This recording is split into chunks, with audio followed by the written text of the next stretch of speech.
So today we're going to talk about road rage. Like I said, I'm Elizabeth Brummett. I manage our Ogden, Logan, and Farmington locations. So to start off with, I'm going to be honest, I am not the perfect driver. And truly, I would question anyone that says they are.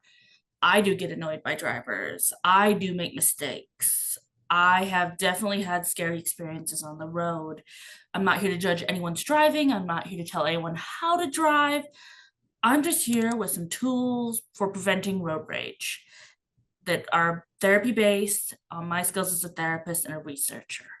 So, no, I will not be going over defensive driving techniques or anything like that. If that is something you're interested in, please let us know, and I'm happy to put some resources together for that. So, what exactly is road rage? Road rage is excessive anger and aggression, and it can be any of these things, but it's not limited to these things. So, the ones we hear about a lot in Utah are punishing other drivers, such as flashing bright headlights in their car's direction or brake checking them. We also have a lot of people in Utah who will speed around cars or tailgate. These are some of the most common ones we see here, but any of these things can be considered road rage, and it could be in any motor vehicle. It does not have to be a car, though that is the most common. It could be a bus or a commercial vehicle. It could be a motorcycle or some sort of scooter. Those scooters are less likely to be involved in these things. What it isn't, it is not just getting frustrated. Most of us who've driven in Utah have been frustrated at least once, quite possibly multiple times today. You guys have already been frustrated while driving. It's not feeling anger. Anger is a normal feeling when you're driving, especially also construction season. Feeling anxious or upset, that's not road rage.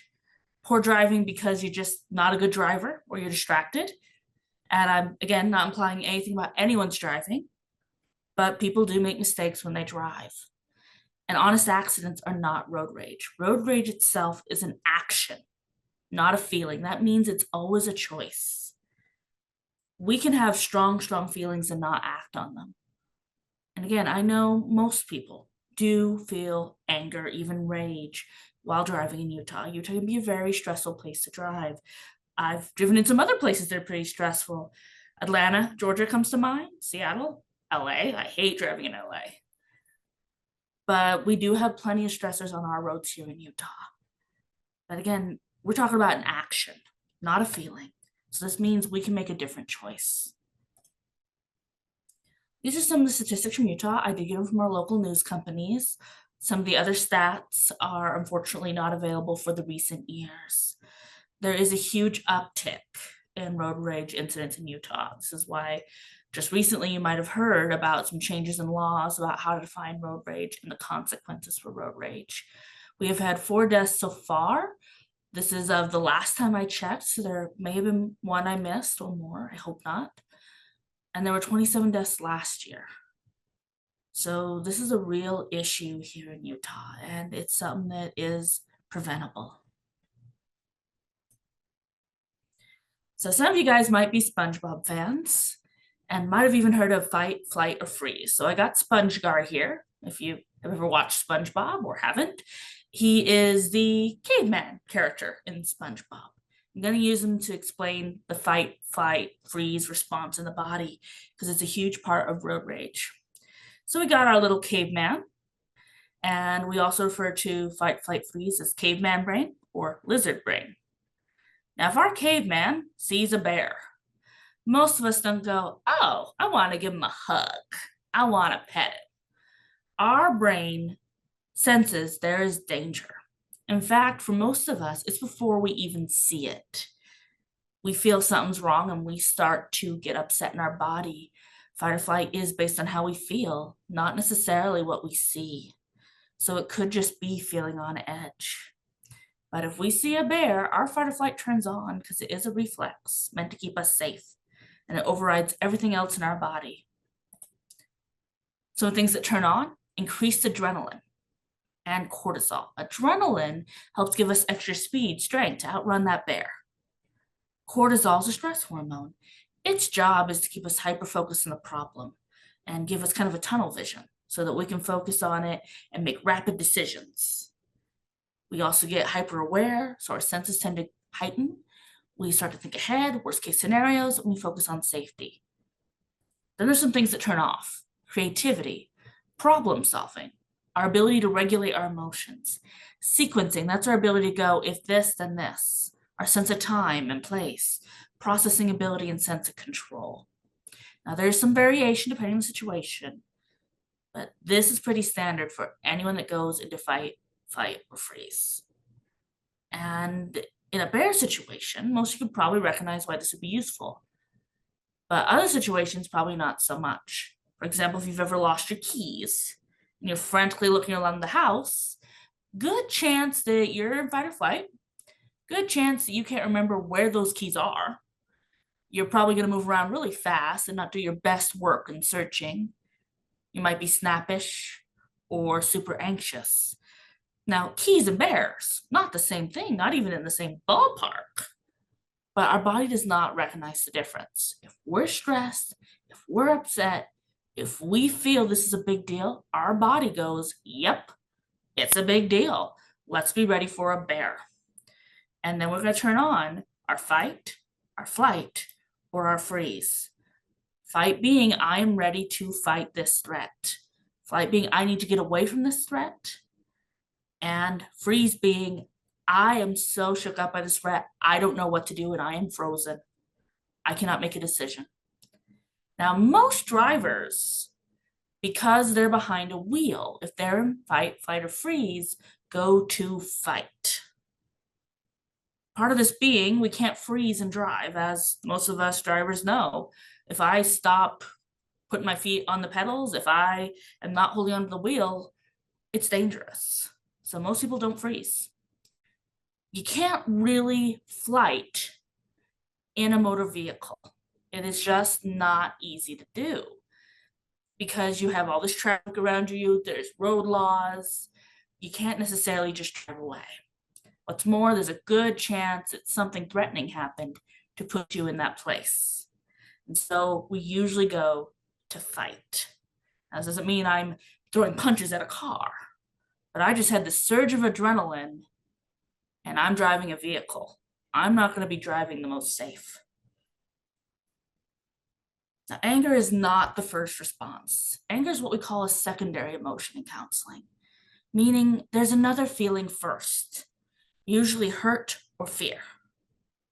We often use a term ABC, event, thought, action. It comes from a guy named Albert Ellis and REBT, Rational Emotive Behavioral Therapy. It's a branch off of cognitive behavioral therapy, if you've ever heard of that. But basically what it says is after the event happens, we have a thought or feeling. Then we make an action. So even though it feels like it went straight to anger, it's always going to be, I felt threatened, I felt afraid, I felt scared, I felt hurt, and anger swoops in within seconds. The trick is to recognize, hey, this is the thinking I'm having. I don't need to act on anger. It is tricky. I'm not going to say that it's instant or easy. I work with a lot of patients on this particular tool, but it is how you manage anger and rage.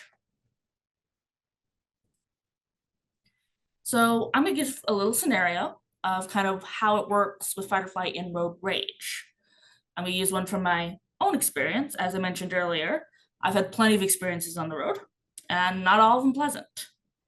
Now, I have been in several motor vehicle accidents due to someone's unsecured load, which is actually pretty common in Utah. And I hope no one here has experienced it, but it's a very unpleasant experience.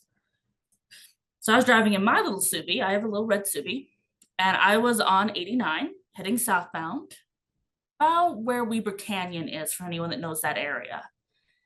And the guy in front of me, thankfully was a good distance, dropped something off his vehicle. And it was unfortunately not small.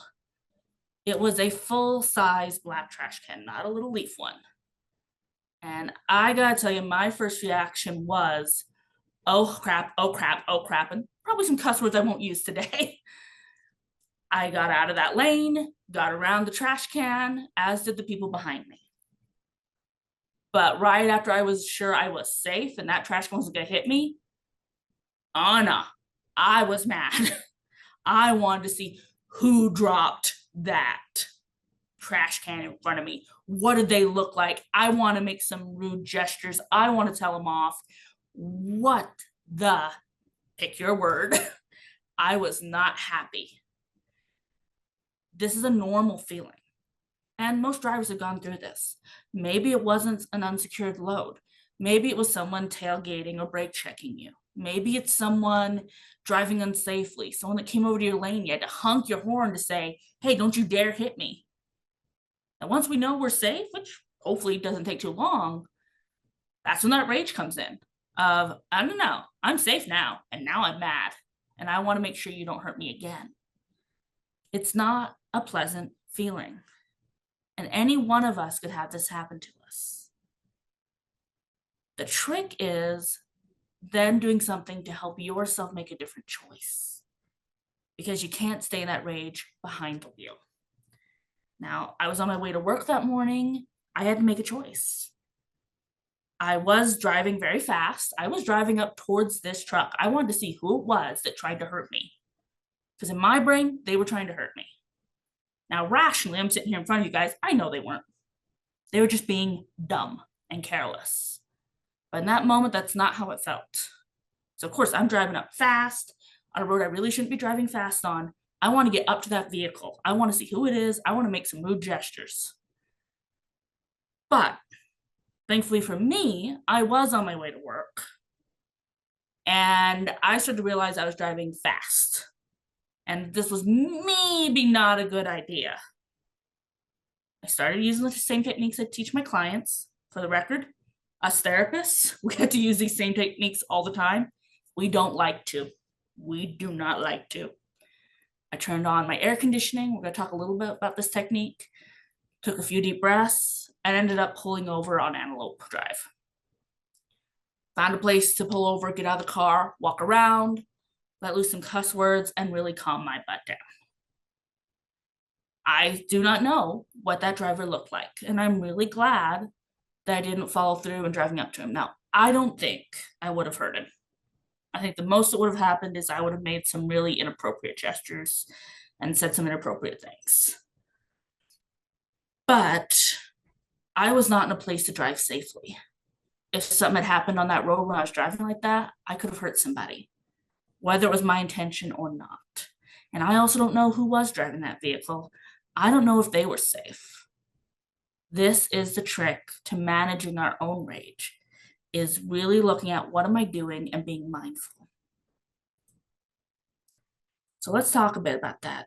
These 3 steps are what I teach in my counseling sessions all the time with anxiety and anger.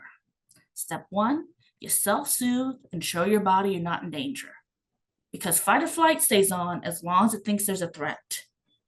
If you just tell your body, we're fine, just let me have control again, that has never worked ever. You have to actually show your body, yes, body, I'm fine. Give me back control. Let me have that thinking ability again. Once you do that, you can work through the stressor and challenge the urgency. And after that, fight or flight is really hard in the body, and you don't want your whole day to be ruined for this one incident. So you need to wind down and recover so that you can feel back at your baseline. So let's talk about step 1. I know they're annoying. I know therapists love to use them. Well, we like to teach them, we don't like to use them. But breathing exercises. Truly, if there was a bear, a fire, an earthquake, I wouldn't be going, of course not. We would not do that in a dangerous situation. If I am breathing deeply, that's an indication to my body there isn't a threat. So I mentioned square breathing here. Singing is a breathing exercise because you have to focus on what you're doing and you have to control your breath. Taking a deep breath, holding it for 7 seconds, and then blowing it out hard, like you're blowing out a birthday candle on a cake. This stimulates your paravagus nerve. It's a technique I use a lot with first responders. Grounding. Grounding is using your senses to help your body recognize where and when you are. Because when you're in fight or flight, your brain is 20 steps ahead. Changing the music station, turning on the air conditioning or the heat, rolling down the windows, taking a cold drink, narrating what you're doing. I do this a lot with clients that call on the phone on the crisis line. when they're driving and they're in a rage or in a panic attack. Because when I'm having to focus on what I'm doing in the moment, I'm driving more mindfully and more carefully. This is also from my end a safety thing of me recognizing, okay, you are on the road. Let me keep you safe while I calm you down to make sure that everyone around you and you are safe. So narrating simply could be, okay, you are driving how fast? You're going 55. Great. What's the speed limit? Okay. What lane are you in? How far are you from the vehicle in front of you? These things make our body take in current information and it forces the fight or flight off. Pulling over safely and taking time to be off the road. That's what I ended up doing. The trick is with a car. It's not so easy to have your brain on something else when you're driving. If any of you've ever gotten a little distracted when driving, you've seen yourself probably make a mistake. Or if you've been really upset, maybe you were talking to someone next to you, maybe a boyfriend, girlfriend, or spouse, or maybe your kids were yelling in the back seat. Maybe you found that all of a sudden you had lead foot and you didn't realize it. It also could be something as simple as I'm in a vehicle, I'm stressed, and I can't get out because I'm on a road. Getting off is one of the best techniques. When you can stretch, when you can walk around, it really does help the body feel, okay, we're safe. We're not in an active danger situation. And I recognize, hey, I'm on my way to work. I'm on my way to my kid's dance recital. I'm heading to a movie. I don't want to be late. I don't want to pull over. I know, 100% I know. But I gotta tell you, it's worth it. That day I was driving to work.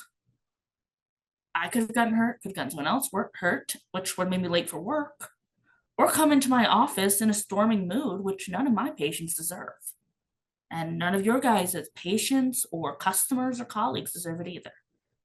Driving is stressful. Take the time to soothe. And don't escalate it by continuing to drive if you don't have to. Step 2, work through the stressor and challenge the urgency.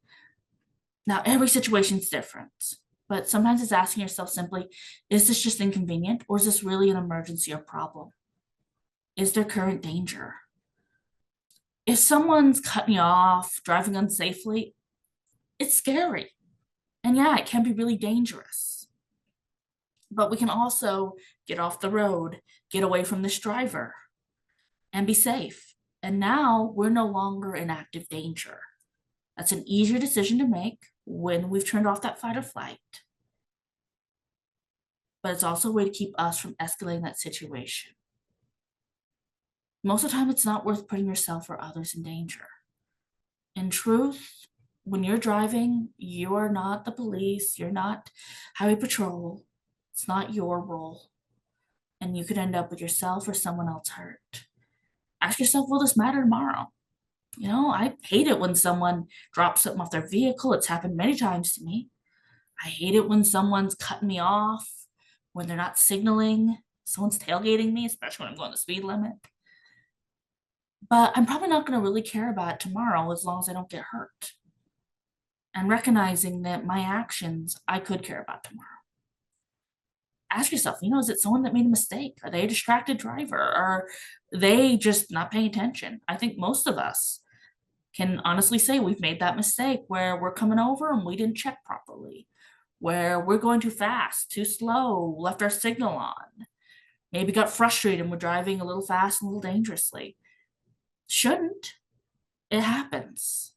It's not your responsibility to educate other drivers. If it is a danger, you might need to decide police need to be called. Now, please do that safely. Driving and messing with your phone is not a safe choice. But if it is a dangerous situation, it is better to have someone who is trained and able to intervene. Also, it's an authority figure, so they're less likely to get hurt than you are. Don't be afraid to talk yourself through your feelings and thoughts, especially if you're alone. I know it feels weird, but when we talk out loud about our feelings, what we're thinking, what we're experiencing, it makes our body slow down. And so it really helps the body wind down from that fight or flight. Saying something like, okay, I am really mad at that bleepity bleep bleep bleep. But he's up ahead. I don't need to worry about him. He's not hurting me right now. And I could hurt somebody. And I don't want to. but I need to calm down. It's easier to slow down when you're doing that. Talking out loud truly does help us be mindful. The wind down recover is a little different for different folks in different situations. By helping your body relax, particularly off the road, hydrating, eating, stretching, getting rid of some of that adrenaline on your system, it does linger. It's one of those property of matter things you might have learned about in high school. Talking it out, it really does help. It doesn't need to be a therapist. But when you're talking it out, it's easier to go, yeah, this happened. This really happened, and I feel this way. It really helps us start to wind down back to where we were before. You don't want your whole day ruined, your whole afternoon ruined.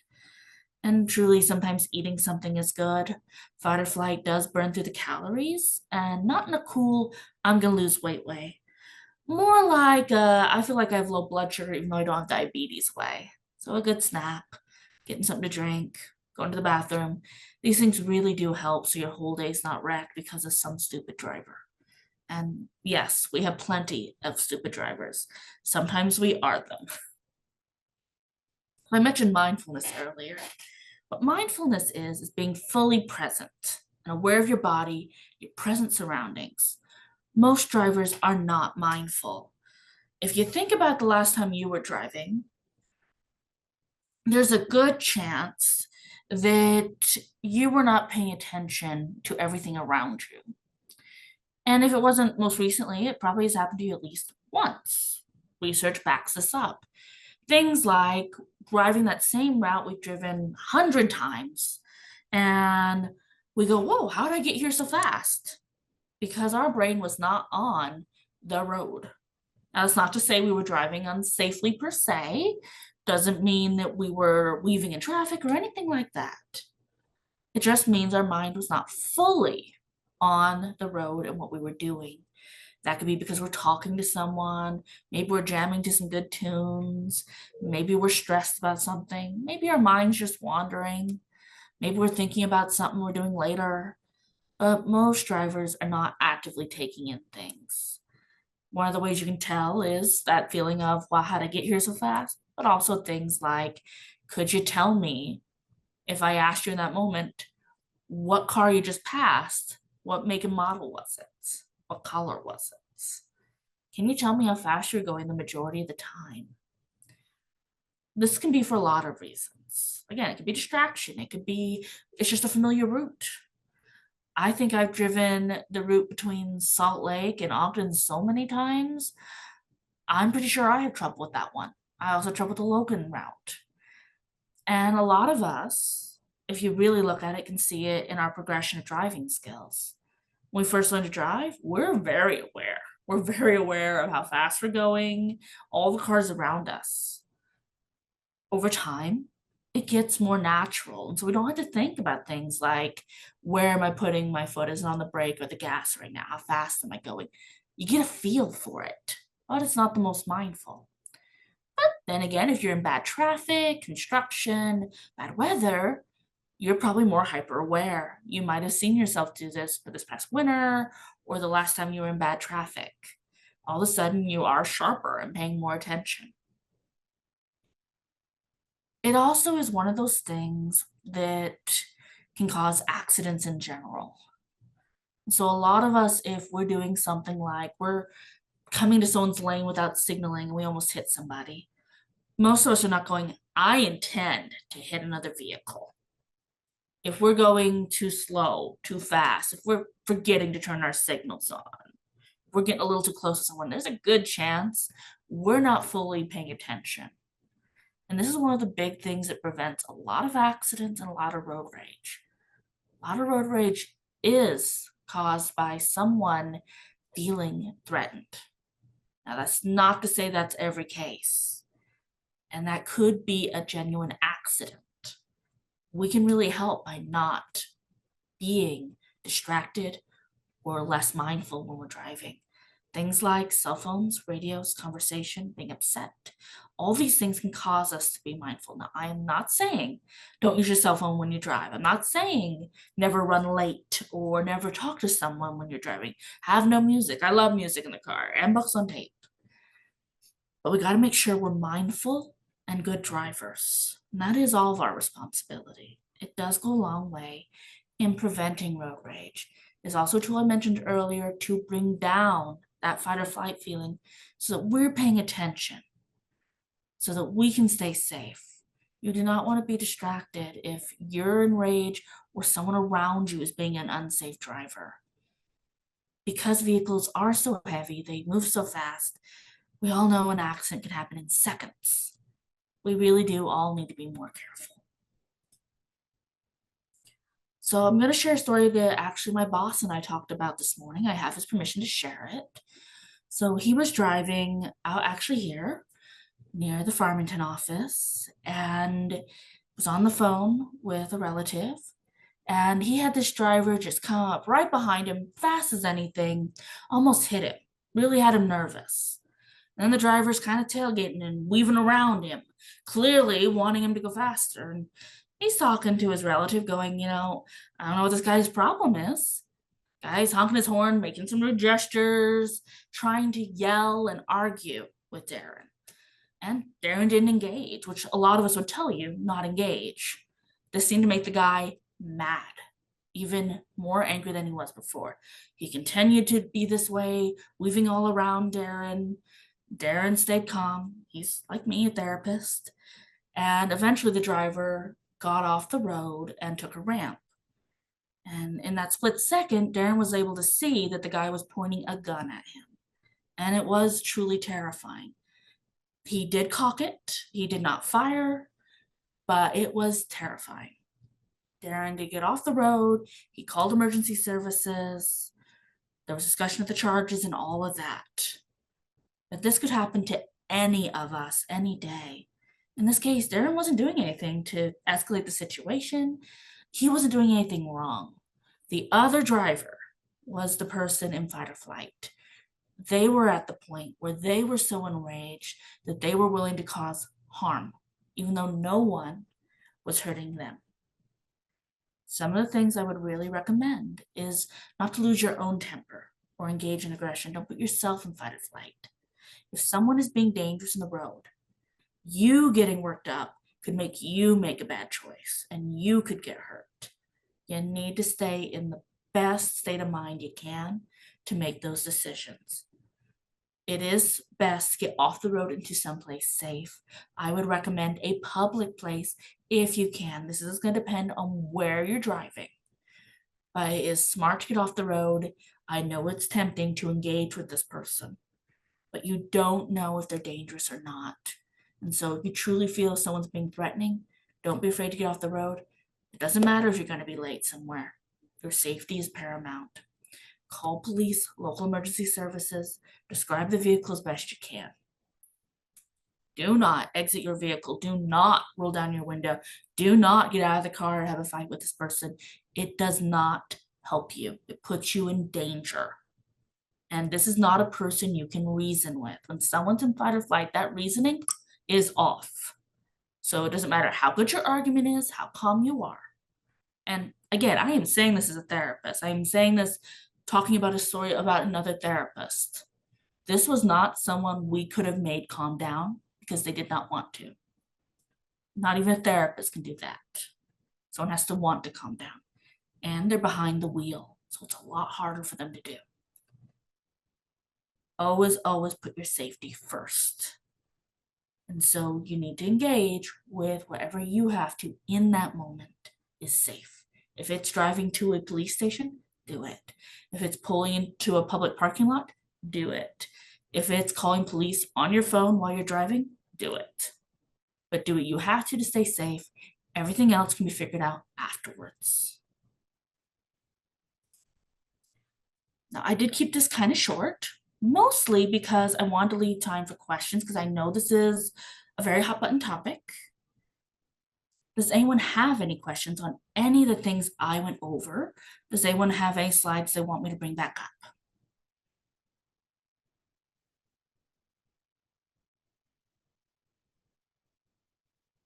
And you can put those in the chat, you can unmute yourself, whatever you prefer. You can send that to VH Webinar or myself. I haven't gotten anything yet. Have you? I do have a question on will I send out a copy of the slides? Yes, I will. I will be sending out a copy of the slides, so I'll be giving a PDF copy to Heather, and Heather will be sending those out. And Oh, this webinar will be posted on our YouTube page in a couple of days. okay, I've got a long one that I just got, and I haven't read through it, so I might stumble a little bit, Yep, but go let's for do it. it. So they said, I have a family member that I love and drive with often. They tend to get road rage really easily. When they are driving, it doesn't always affect me, but they often sit in the passenger seat while I'm driving, and they like to be passenger seat driver. So Mhm. I'm not always so I am not always quick to road rage, but they are. And when Mhm. I'm driving, they get road rage on my behalf. They get Yes. all angry and they increase my own adrenaline with cortisol levels without me even wanting to. Their road rage, sorry, Mhm. rubs off and I strongly dislike it. I allow them to get road rage when they drive, but I dislike them getting me angry while I'm driving. How do I stop them from taking control over the feeling in the car? So that is where you'd want to set some very firm boundaries of, hey, I'm trying to drive safely and you're getting me agitated. And you're going to know your loved one better than me. But a boundary is a verbalized expectation. And so saying something along the lines, preferably before you get behind the wheel with them, saying, hey, I've noticed that you do this when this happens on the road. I know you're stressed, but it's making me more stressed when you are yelling or getting angry. It's not helping me. Can you please ease it up? And don't be afraid to ask them to ease up when you're driving. If they're getting you agitated, it is okay to pull over. It is okay to have a talk with them. Again, I know you might be going someplace and I know you don't necessarily want to have to, but they're going to calm down more and listen to you more when they're out of that fight or flight. And there's a good chance that they are kicking in their own fight or flight, even though they're not the one driving. Passengers can be just as scared as the driver, which again leads to that rage. It's also something you could have them work on in therapy or per. That's certainly an option.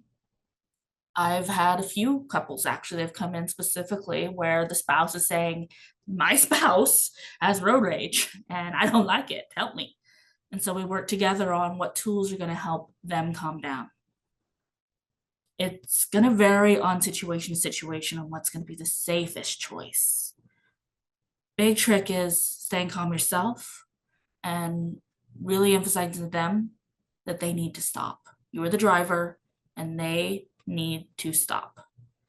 A boundary does not have to be mean or rude or forceful, but it does need to be very clear and very direct.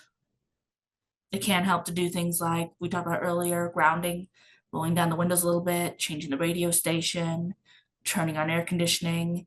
It basically breaks their flow of their rage. So that gives them a little pause. And sometimes that's enough to help them calm down.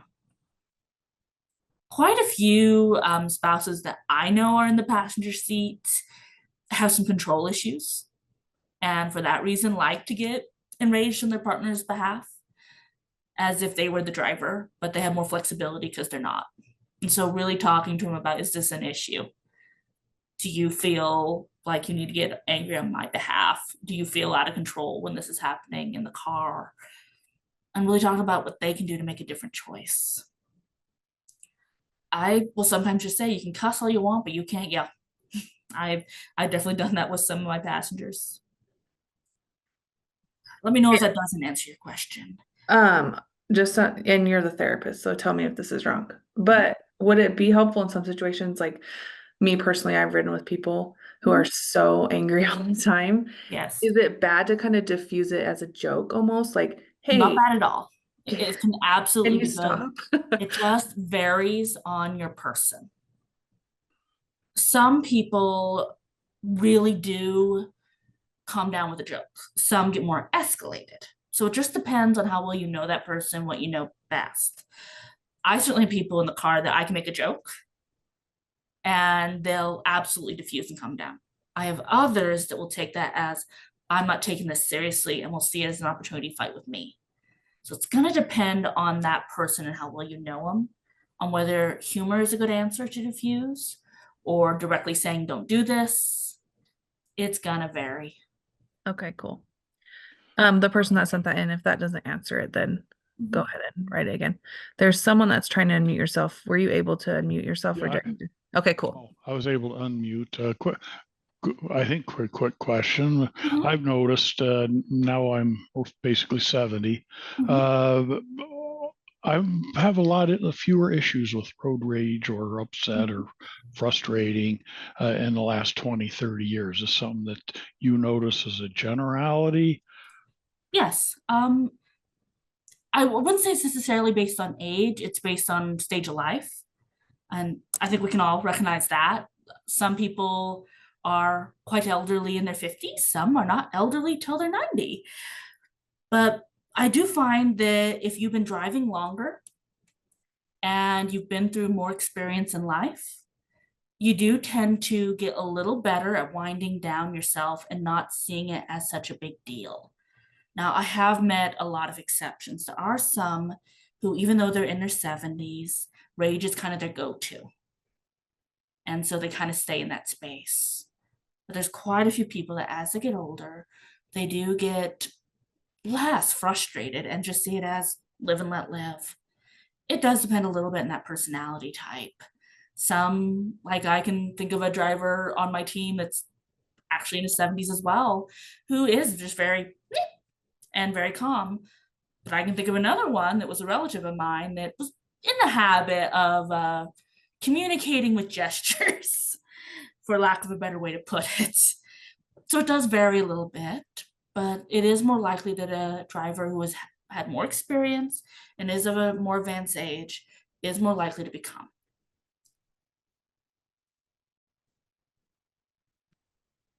Does that answer your question, Rod? Yeah. Well, what's the question is uh, what she sees as observations. Yeah, it did. I just blame it on wanting to spend more time listening to Audible, but Mhm. Yeah. so relaxed. But Oh, sure. And yeah, it is very scary when someone's driving unsafely. I see some comments on that. When you have someone following you, when you see someone driving badly, it's very easy to get angry and think that it's someone after you. And that is that fight or flight. If you know a car drifts into your lane in front of you, after you're sure that you've honked the horn or gotten them to recognize you're there and they moved, and once you feel that, oh, I'm okay, it's very easy to go, what the? Why weren't they looking? And we've all made that mistake too. Maybe there's someone that's an amazing driver that never has. I've not met that person. We make mistakes. And because fight or flight is meant to protect, it gets that tunnel vision of danger, danger, get rid of the threat. Now, that's not the most reasonable response, but fight or flight's not a reasoning feeling. It is meant to keep you alive. If you've ever been in an argument with your spouse and felt like you crossed the line, or felt like maybe you said something that was below the belt, odds are you got into fight or flight. And it's not because your spouse is dangerous enough to you that they plan to hurt you. That's a whole different discussion. But our spouses, our girlfriends, our boyfriends, they have a huge vulnerability with us, and we have a huge vulnerability with them. We are usually financially connected to them. We've invested a lot of emotion, blood, sweat, and tears. So when we don't feel like they're hearing us, we can click on that fight or flight, even though they're not dangerous to us. And that's someone we love. Imagine a stranger who has now put us in a dangerous position. It's very hard to convince our brain of, no, I don't need to fight with this person. And that's why sometimes the truth is you got to get off the road and calm down there. Because when you're driving and you're upset, you're going to get lead foot. You're going to jerk the wheel more. You're going to have that tunnel vision of, I did not like that. And I don't feel safe until I can make sure this person can't hurt me again. And odds are they won't. And if someone is following you and acting aggressive, that is when you do seek out help. That is when you do want to call police. That is when you do want to get off the road. It's when, if they're still following you, do not get out of your vehicle. Do not roll down your window. You are not going to reason with them. They are clearly not in a place to reason. And so your safety is paramount. It's not your job to reason with the unreasonable. Okay, I have another question that Mhm. a couple actually. So the first one is, it seems like the frustrations of driving are when other life frustrations and emotions seem to come to the surface for me. It's like I don't realize I have stress or worries or problems until the anger comes out on the road. Do you have strategies to avoid that repression and deal with emotions and stress in a more healthy way? Yes. So, one of the reasons that it often comes out for us on the road, especially if we're experienced driver, is that mindfulness trick. So, at work, I have to be hyper focused. And so, if I then get behind a wheel, I already know how to drive. So, it doesn't take as much of my focus. And so, one of the things that really does help, I find, is before you get behind the wheel, actually working through what am I stressed about and making sure you're in a good place to drive. That could be talking it out with someone before you get in the road. That could be having something in your vehicle that helps you stay calm, helps you self-soothe. I have clients that use some of those talking techniques I talked about earlier. I have some that will talk to a relative. I have some that quite frankly do their sessions with me. It's not my favorite, but on their phone while they're driving, and we kind of talk through some of their stressors as they're driving. It takes a bit of practice to know the exact technique that works for you. But stress management is about taking the time to manage the stress with full focus, that full mindfulness. And in a vehicle, it's not. And so when you're trying to drive and deal with stress, you can't do both. It's kind of like patting your head and rubbing your stomach. You might be able to pull it off for a bit, but eventually you're going to get thrown off. And you're not going to necessarily be doing it with great skill.